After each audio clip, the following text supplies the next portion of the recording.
Just start out, I mean, how is Bijan doing? We've got a couple guys, some minor bumps and bruises, but nothing that we're concerned about, long term. Like a lot of our guys that played yesterday, but him in particular, I think he'll be fine.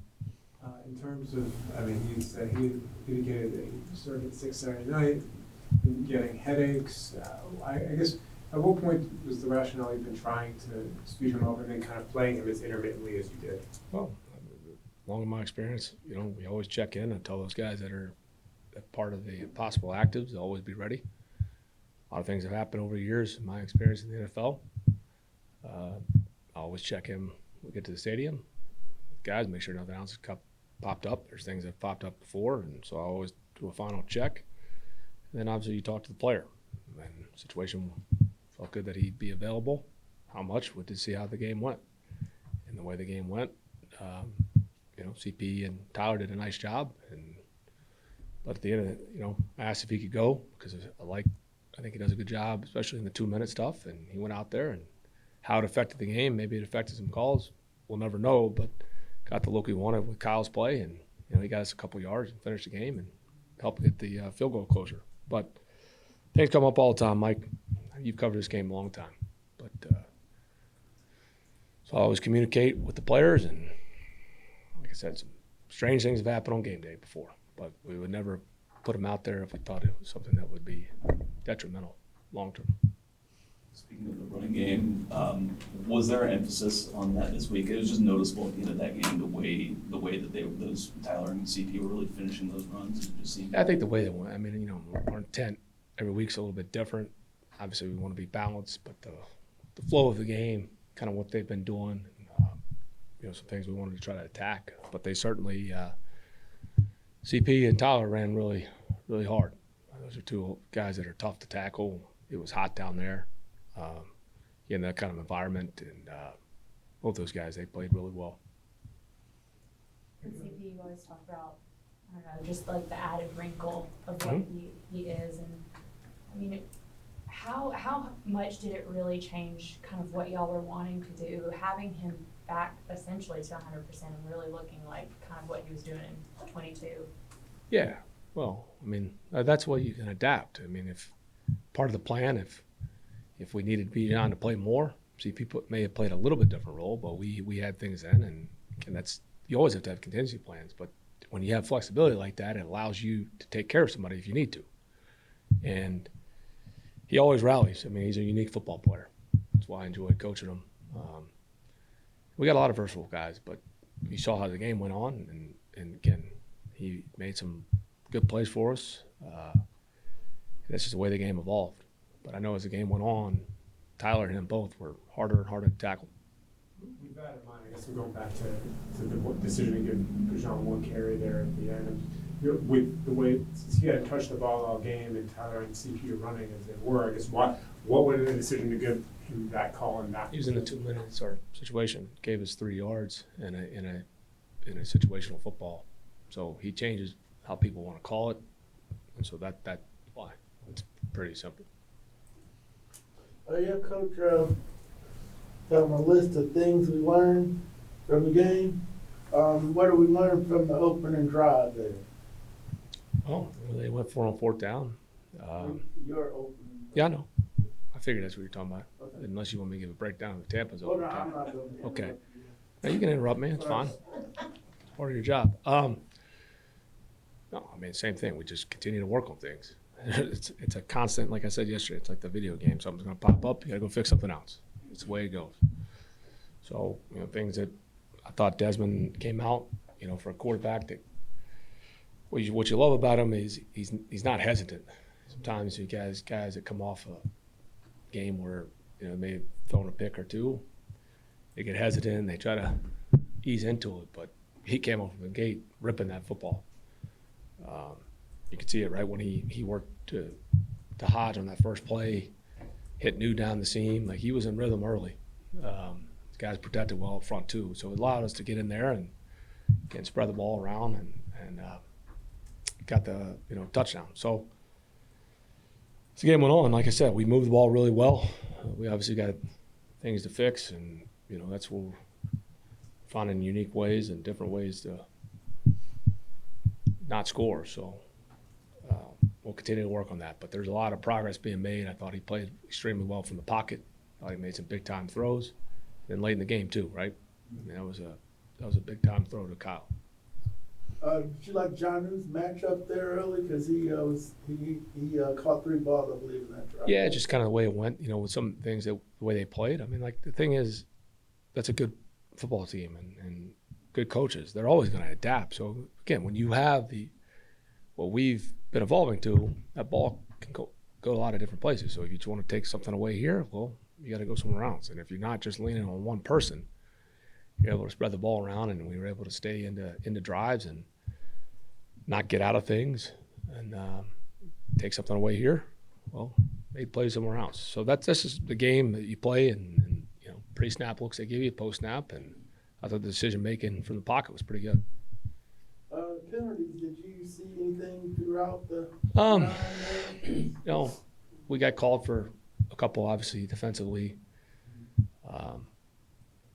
Again, they extended some drives, and we were able to still rally and stop them from scoring a bunch of points. But like I said, there's always things to work on, and we're aggressive in the secondary, and so they got us for a few and things that Jerry and those guys, they talked about on the sideline, but it didn't make our guys hesitant, and that's important. Talk about Desmond not being hesitant, but just like I was going back through, and I think he was against the blitz 8 of 9 for 148 yards against 5+ pass rushers. What do you make of kind of that number and him in those blitzing situations? It depends on what kind of blitzes they're trying to do, what they're playing behind it, and then how you're protected. Obviously when you call pressure, you're expected to get home because you're taking a risk. It's just a numbers game, right? There's one less to come out in coverage, and again, what are they trying to do? Are they trying to match up underneath? They're trying to trap certain things. There's all kind of things. So it's not only that, it's the protection helps, and then seeing the coverage behind it, because there's so many different looks they can possibly give you. I was thinking that game, I think our guys, they protected. I thought we had the pockets. Obviously, they got us at one before the half with the strip sack as he was going to throw it, but I thought the guys protected well.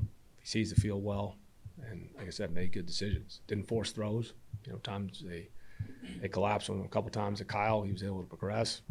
He made a play with his feet. I thought it was a big-time throw, too, to feel that. And not only that, the play extension, to feel linebacker coming off of Tyler and then to make that throw. Easier said than done, because a lot of times guys do that and they miss. He had a good touch on it. It was a huge play. Backed up, flipped the field.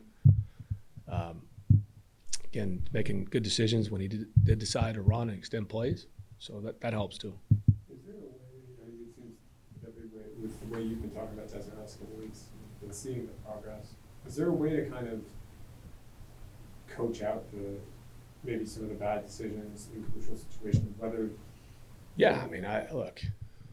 I mean, there's a thing to work on. I mean, there's evidence from the week before to what happened yesterday, the passing game. And then, he runs it in, does a good job. And, the one that he got out to the sideline, I mean, like I said, whether it was a slight, thinking you're across and Winfield didn't give up on it, I mean, that was different. And the way he carried it was different.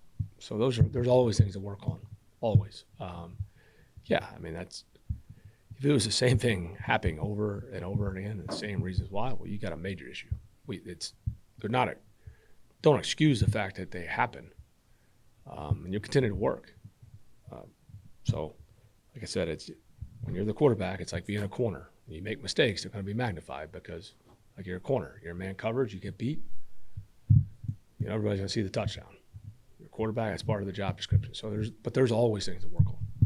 You're close to the midway point of the season. Did you anticipate with Desmond there would be some of this, I guess, I don't want to call it like drastic learning curve, but there would be these learning moments, I guess?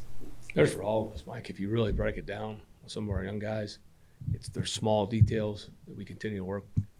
You sometimes it can be painful lessons if you lose games, but that's our job, and that's what these guys experience. Where you coach things and you can reiterate the coaching. You find different ways to get the message across, but there's a few things that may not show up, to the obvious. That's about football. It's so monotonous when you go back and study it, when you really grind through the tape and get into the weeds of it.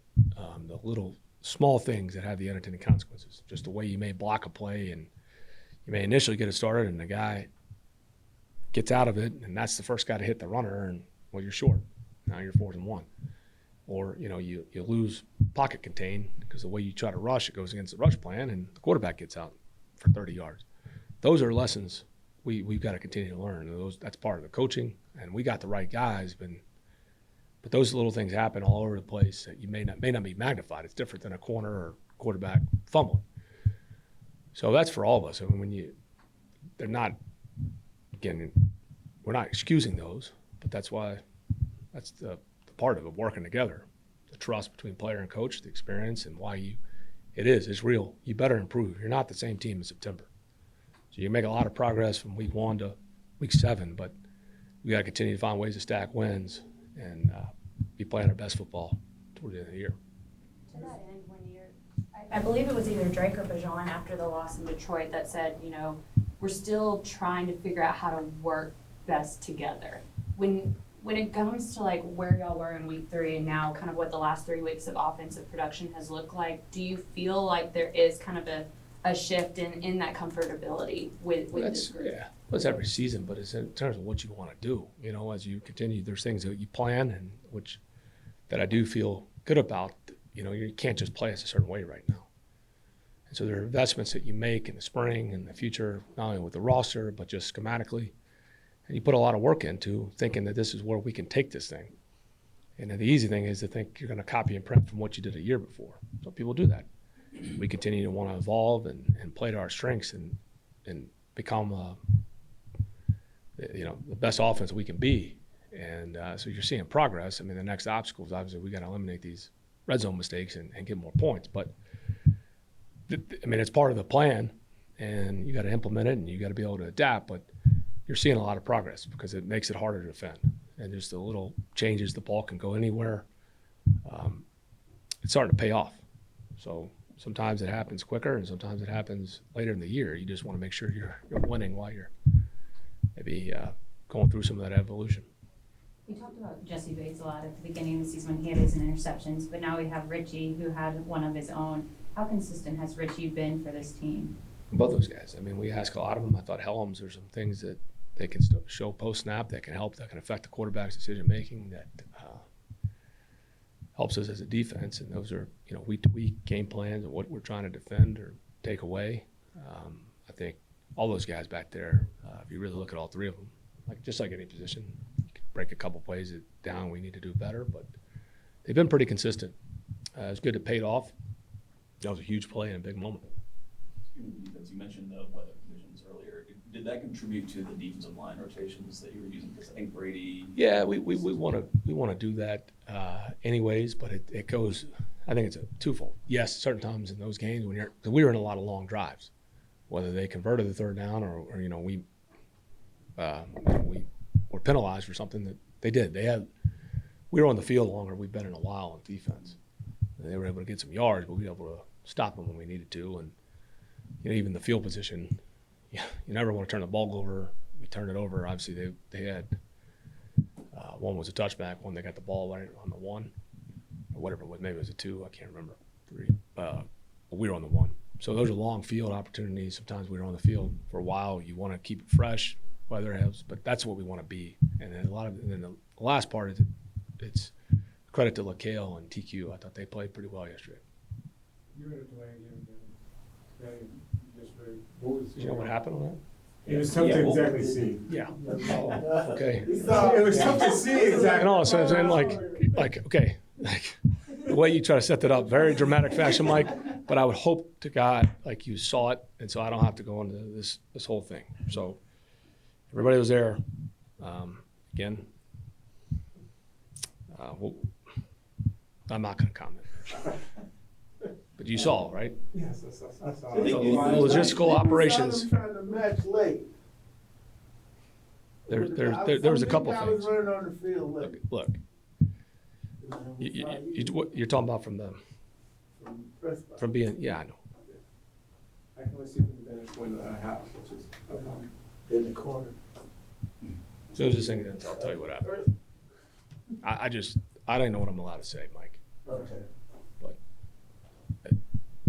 it affected the logistics. That's for damn sure.